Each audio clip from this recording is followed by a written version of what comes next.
Hello and welcome to the show. We're back at the Endurodrome, driving more vehicles till destruction.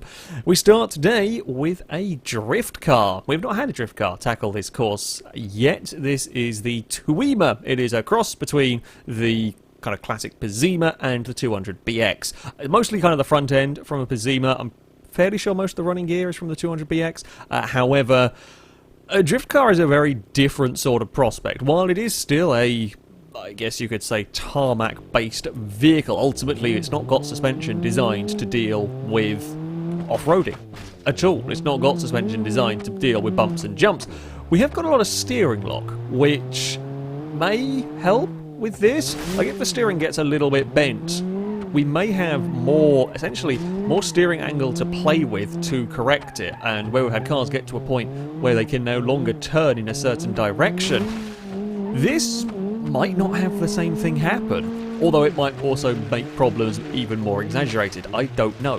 And that's something that I look forward to finding out around the course of this run. The potential downsides to the car are the same as any race car, really. Likely to have very stiff suspension, bounce around, ping around, have the suspension break. You could be in a lot of trouble, although the wheel axles on the 200BX are certainly very, very strong. Wheels bend, they tend not to snap off. I don't know what we might see with this car, but again, should be an interesting one to find out. We're into the mud pit, we're across the mud pit with a fairly... We almost got stuck, we made it out the other side. It does have a very big turbo on this engine, a lot of power, not a huge amount of control to go with a lot of power, not on dirt, certainly. Could overheat quite quickly if the radiator goes. Big turbos on fairly small engines do tend to lead to fast overheating. God, that was very nearly a big crash. I mean, it's taken a battery in terms of, well, sort of the visual stuff. Bumpers are gone, windows are smashed. Mechanical side of things, we're still okay. Mechanical side of things, still not got any problems. Now, as per the rules for this series, cars must be driven as hard as they can be. A vehicle like this will actually struggle to get much speed on the dirt. Unlike the big SUVs, the big off-roaders, that can actually be driven quickly around here, this just physically can't. It's not got the traction. So there are parts where its power will kind of work in its favour for making it difficult to obtain speed. We should have enough power just to make it onto the big jump. The secondary landing there, it's not having much fun with. Oh god, it's all sorts of wiggly across there. Nothing important has snapped though, so that is helpful. And we are going to complete our first lap with, well, maybe with an intact radiator. We'll see, as we're going to do a little bit of drifting, of course. Out of the petrol station, we will head across some more speed bumps here to finish us off. Suspension actually working pretty well for that. I think we might have lost a little bit of the rear right. That does look a little bit on the poorly side. First lap without any major issues on the car. Radiator still in one piece. Yeah, the rear... Okay, yeah, rear right has gone. That I might count as a potential major issue. Or rather not hit that. Don't want to get that chewed up into the wheels. I can pull bodywork free, but I don't want it doing any damage up until that. Ooh, I think both my rear suspension have gone. It's a bit iffy back there. I think at the moment the dampers are gone, but there is still a little bit of suspension movement. We have had cars, it's rare, but we have had cars where the wheels completely lock up in the arches, and that then causes real problems. This hasn't got to that stage yet. It might over the course of the run. I mean, losing rear wheels, certainly one way we might see this car go out. I think drive shaft might be what gets it in a big tumble, if it isn't overheating, if it can survive. Steering, I'm not sure how strong the steering in this car might be. It might be beefed up. You know, it's supposed to be a drift car, it's going to be going sideways and whatnot. May well have beefed up steering. Oh, the radiator's gone. But we are halfway around lap number 2 before the radiator's gone, which is not bad going for a car like this. I mean, it was just about up to kind of normal operating temperature as the radiator has gone. Could only be a small leak, and in which case it'll take it a while for it to overheat. Could be a very big leak. It's hard to tell, as it's as it is here. The fact that the temperature is still... Yeah, it's going to take a little while, of course, for it to shift, but I don't think it's going to have another lap or maybe two. Maybe two, if things go well. Or put it up into fourth, didn't want to. Come on, we've got to go quick enough here to make it on to there. That's not a good landing for you. Ooh. Okay, that's a problem. You know what I say about no major problems? Well, we got one now. Oh god, we've really got one now. The steering lock will help us keep going here, as we can counter the crabbing issues. We can get the initial jump okay. The initial jump there is fine. It's the secondary landing.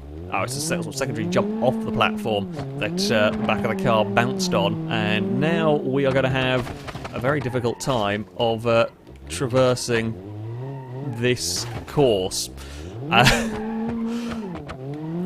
This is one of those failures that's... It's not going to put the car immediately out. I can still drive. The crueler rule to stop vehicles just limping their way around is a vehicle must be capable of over 20 miles an hour. This is easily capable of that. What we're probably going to see is... Oh, that's really not helped, because that's just landed back on that corner again. What we're going to see from this is... this might actually be the first car to go out for the crueler rule if that wheel doesn't allow us to put any power down. We're going to see a lot less control from the car, and as you saw there, your spin coming off a ramp as you're trying to get going, you're trying to accelerate away. The steering lock, I think a normal car, and this might be to the point of undrivable. However, because of the steering lock I've got going on here, I can kind of catch it, and we can crab our way along, still at a half decent... I mean, we're doing 40 miles an hour almost, with a wheel near enough bent underneath it. Now that goes to show how strong the 200BX wheel axles are, although I would fear that that could well ping off at any time, and if that goes, we will be left with one-wheel drive. I don't know if the diff will let us drive. It might, being a drift car, but one-wheel drive will not be fun in a vehicle like this. Other downside that we are going to start seeing overheating, because I'm now having to work the engine quite hard. Because of the condition of the car, we're revving it quite a lot, just trying to keep it going. That's going to make the engine overheat faster. We do have quite good traction on the dirt now, interestingly. However that works. Oh, this might not be fun. Okay, no, it's fine. We bounce across the rockery.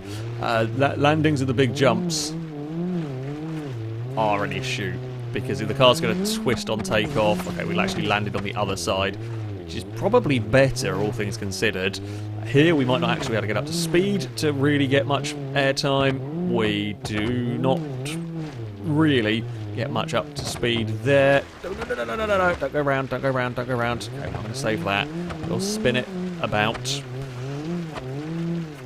I mean, for a drift car, this is doing damn well. And I've got to say, this will probably be the furthest, the highest placed... So look at the distance, how far we've been going. This is probably going to become the highest placed track-based vehicle.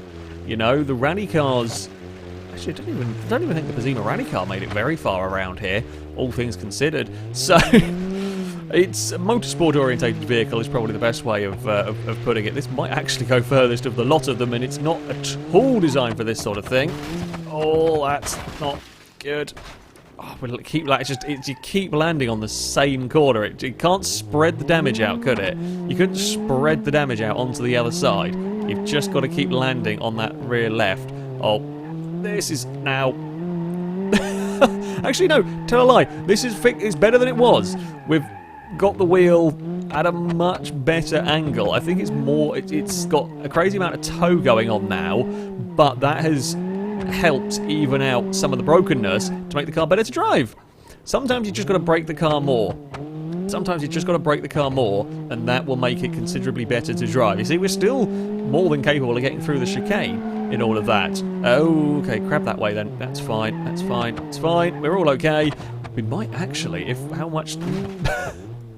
Just looking at the temperature gauge and the distance, we might actually go further than the normal... I mean, the Street 200BX did very, very well for a sports car.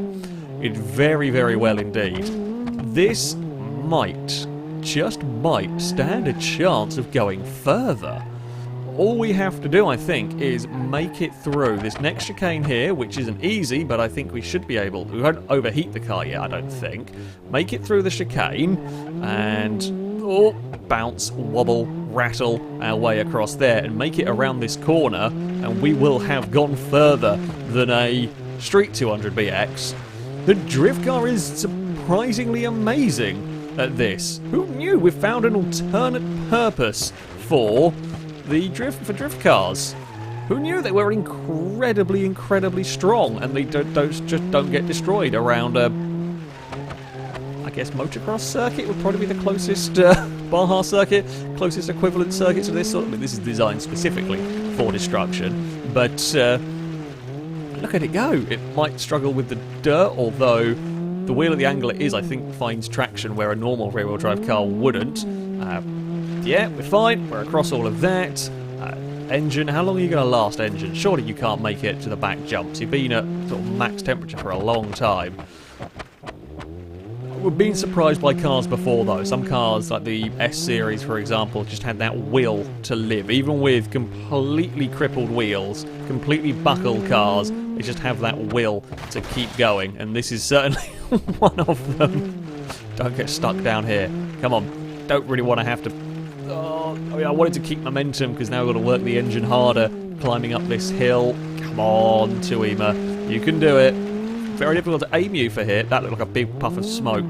That, I fear, might have been the engine about to let go. Engine torque reduced. Are we going to see the engine let go in a second? Oh, I could have done without that spin. Don't stall it. If we stall it, we're definitely not getting it. Well, so if we stall, if the engine stops, we're definitely not going to be getting it going again at its current condition. Keep going along. We can maybe make it a little bit further. We're going to get past the concrete barrier. Don't head towards that. That really will probably put pay to the car. Oh, it'd be fun to make another lap. It would be fun to make another lap in this. It might be asking a little bit too much. I'm going to stick my foot. We've got to put a foot down here, because if we don't put a foot down, we're not going to make it. We're not going to make it anyway. Oh, that's an unfortunate landing. Can we get you out of the tree? No, unfortunately we're going to have to faff around, actually pull the car out of the tree, because it's not going to... Whoopsie daisy, you are apparently not very well balanced anymore. I mean, I'm not exactly surprised, all things considered. There we go. Still working! Even after a trip... It's not working well, but even after a trip to the trees, it lives! The 200BX refuses to give up. It's bunny hopping on its own. What's it going to do when it gets to these? Oh, it's fine across those. How is this going to die from overheating? How is that going to be the cause of death for this? It's so broken. It is so broken, and yet we're going to maybe, if we don't snap something important, or if the engine doesn't give up, come on, make another lap. You just got to get out of the chicane. I never thought we'd see this. Rod bearings damaged, that's bad news. That is really very close now to the end of the engine's life, surely. I think some more suspension might have collapsed somewhere around the car. When you've got this many issues, and until it's something completely terminal, whatever else happens is completely irrelevant. I think actually all of the front suspension might have given up. Oh, there's the engine. Engine's gone, and that is the end of the car. It made it, though. That is an outstanding performance right there. That is an absolutely incredible performance from the drift car.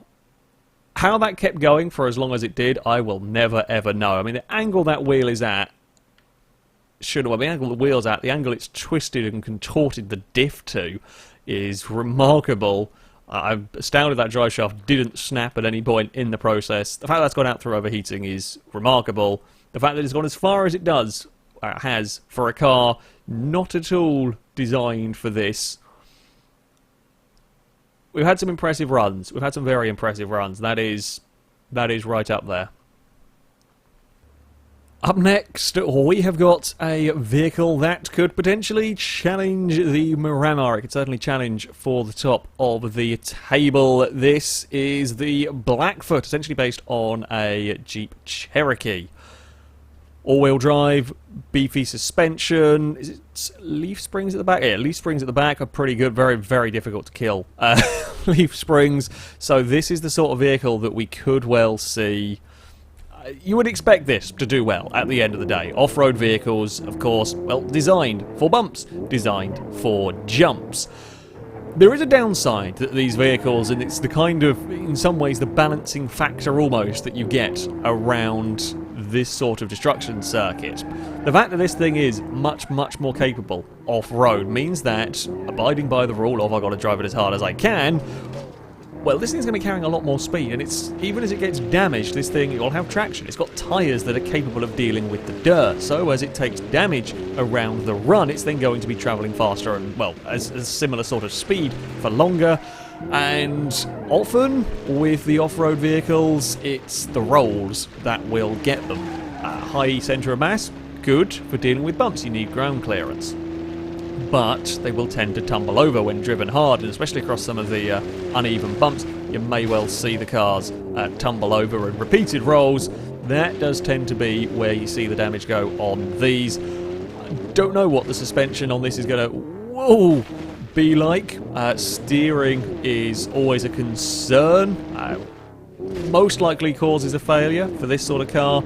Steering, going, radiator of course being punctured. You can sometimes see drive shafts go, but that will depend on the strength of those. Again, it's already noticeable that because this is capable, I can keep my foot down through most of the course. It's going to go flat around a lot of these sections. It finds jumps that other vehicles don't, simply because it's going quick enough to hit that bump and send it airborne. So, well, yeah, it's got... In fact, we bent a door out of place. Oh, God, no, not a door. You can't have a door, a door out of position. Should be more than powerful enough, more than fast enough to clear there. Oh, we clear over the whole thing. That's a big jump. That's taken out a rear tyre from the Blackfoot. Oh, it's lost a wheel. Its wheel's gone. I mean, it's still going to drive. Should still drive, theoretically speaking. Oh, that's a lot of... That's an issue right there. I'm just gonna... What is going on with rear wheels today? That's a considerable issue that we have had right there. I mean, we are still within the... I mean, it actually might work in the car's favour in some ways by having lost the wheel. It actually now makes it difficult to carry the same speed. Kind of evens the playing field. I say that, we still manage it. It's still good for 50. You know what? Who cares? Who cares if we've lost one of the rear wheels? It's fine. We've still got 3 other good ones. We'll still carry as much speed as we can. It's not ideal in the power delivery department anymore, but if I'm a little bit careful, the handling department might cause some issues. Well, we've seen that speed bump cause issues for vehicles in the past, and yeah, you don't really want to be hitting them sideways at speed when you're getting thrown around on the bumps because of the speed this vehicle is capable of. On the rough terrain, there is always a risk. Haven't seen very many wheels ripped off. We have seen drive shafts killed on that speed bump. A number of cars have gone out there with a drive shaft failure. Not so much on the wheel department. I don't think... I've had wheels fall off cars in previous series. I don't think we've had a car... We've had loss of steering. How many cars have we had? I don't think we've had too many vehicles run for extended periods on 3 wheels. Most, of course, don't have the diffs to allow it anyway, but those that do, I don't think have tended to survive very long. Whether this beats the Miramar or not, I don't know, but it will probably set a record for longest time survived on 3 wheels. I mean, it might beat the the Pigeons' distance. How far did the Pigeon didn't do very well around here, and this might, if nothing else gets it, go further. But I am a little concerned about the temperature gauge. Having lost the wheel, The engine is having to work very hard now. Oh god, I am working it, yeah, pretty hard, and that temperature gauge is sitting higher than what would be, I guess, a normal operating temperature, I think. So we might end up running it into the ground that way. It's rare around here, although again, driving the car like this is different to just about everything. On the desert, we saw some cars overheat, not with leaky radiators, just from being worked. This is where it's going to hurt. Don't break the steering. Don't break the steering. Please don't break the steering. It's bent the steering. It's not broken, but it is bent. This is just adding, though, to the list of things I've got to try and compensate for while trying to put power down. And again, we're just going to increase that workload on the engine. No. Save it. Hey! No.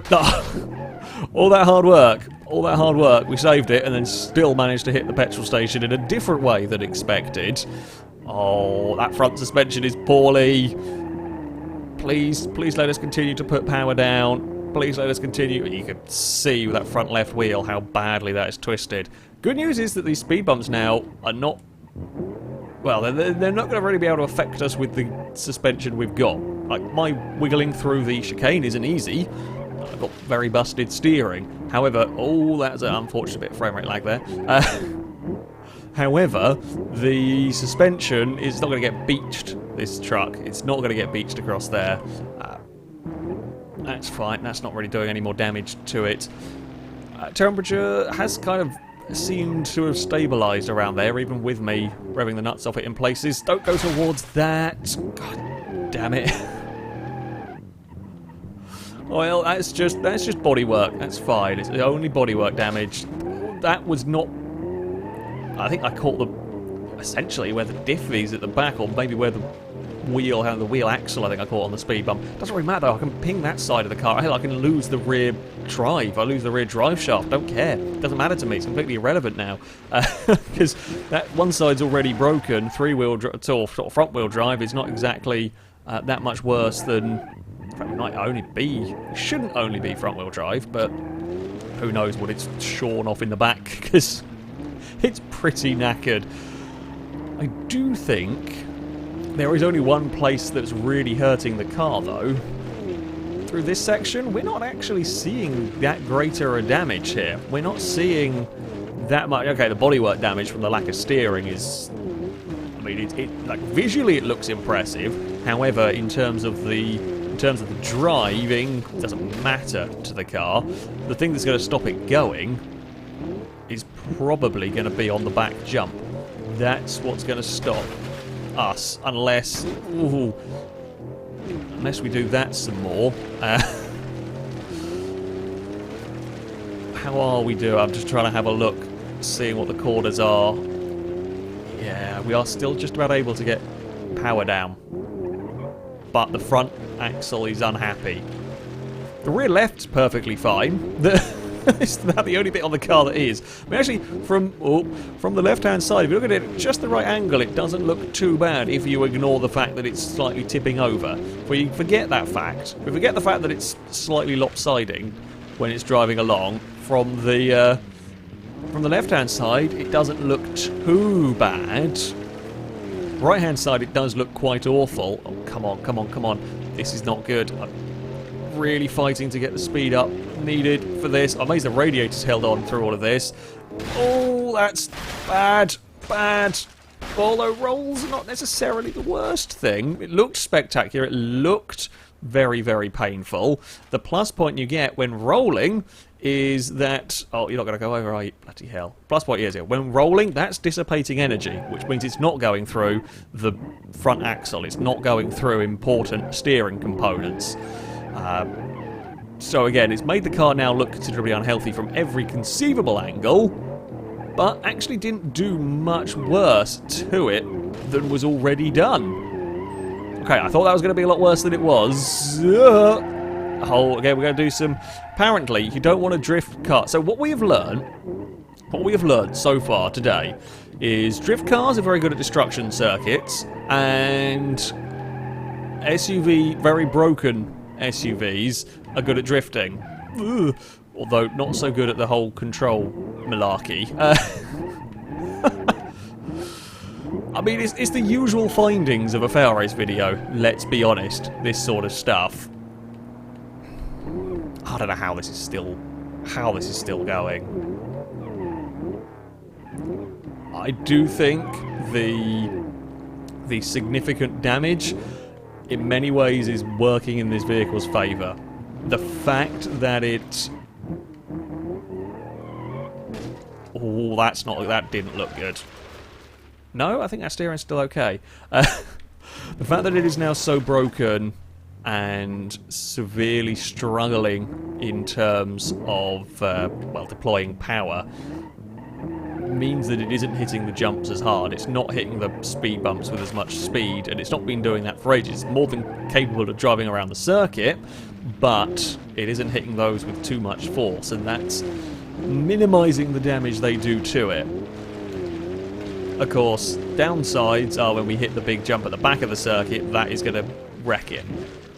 And we're also likely to eventually do something around these bumps. Something will give in it. I don't really have much steering here, so we'll just go whatever way we can. The steering may, if you're fighting the steering at the wrong point and you let go of it, or so let go of countering the brokenness of it at the wrong point, you might be in some sort of bother. Oh, we're clonking into barriers, or we're going to end up upside down in the mud. That's not really what we want. Can we get that? Oh, yeah, get that back over. Heavy vehicle this, so I need a little bit more force from the node grabber. Come on, you'll get out of the mud. Three-wheel drive will be enough. Or three-wheel drive on decent tyres should be enough.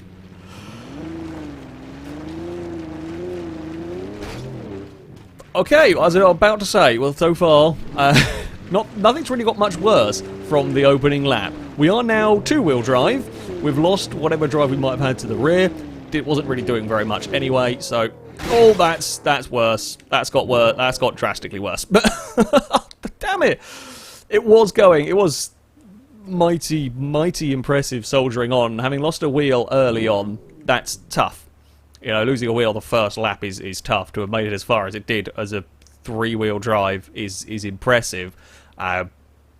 We're struggling, or we're fighting the steering considerably, and fighting the steering, struggling with drive up the hill, and not enough speed, landed on a rock, and I think just the huge amount of damage that had been done to it already. You bend, you twist stuff, and it's only a matter of time until you start snapping important stuff. So, drive shaft failure all round. Drive shaft failure all round for the Blackfoot. An impressive journey. It's another car that did not want to give up after large damage early on. That is an impressive feat to have kept pulling itself around. Certainly, it is the longest distance we've had a three-wheeled car make it. It might not be the three-wheeled car for the first lap, but the Pigeon, yeah, wouldn't have beaten the distance. So, it might not be the overall record holder. It might not fight with the Miramar, the Dove. However, it will claim the title, so far at least, a leader for a three-wheeled vehicle. On to our results table, and it is an interesting turn of events for today's episode. The Tuima does amazingly well. The drift car goes into a 4th place. That's quite remarkable. I mean, it's beaten by the Miramar, that should probably never have survived as long as it did anyway, and, well, 2 off-road based vehicles. The Dove, insanely strong wheel axles, the Hopper designed for off-road, and then a drift car. That's, yeah, really very impressive. It wasn't easy to drive by the end of it, and it was very, very battered. The fact that it survived until it overheated is a surprise for a track-based vehicle. The Blackfoot also does well, goes into the top 10, will take 8th place. Perhaps you might have expected it to do better. Ultimately, when it loses a wheel on the first lap, that's going to be a difficult thing to work with. It got an unlucky bounce, which you can see from these higher riding, softer suspensioned off-road vehicles. An unlucky bounce across a speed bump, and that is goodbye to the wheel. It kept on going, however, you know, struggling to put power down, struggling to make speed. Eventually, a jump or something is going to cause problems for that, and in the end, yeah, we saw both drive shafts fail on the vehicle. Both cars were very impressive. They really, really did not want to give up around this circuit, which is what we like to see. They put on a spectacular show, and at the end of the day, that is the important thing. That's going to be it for today's video. Thank you very much for watching. As ever, I shall link all the mods used in the description so you can download them, have a go with them yourself. Till next time, though, a goodbye.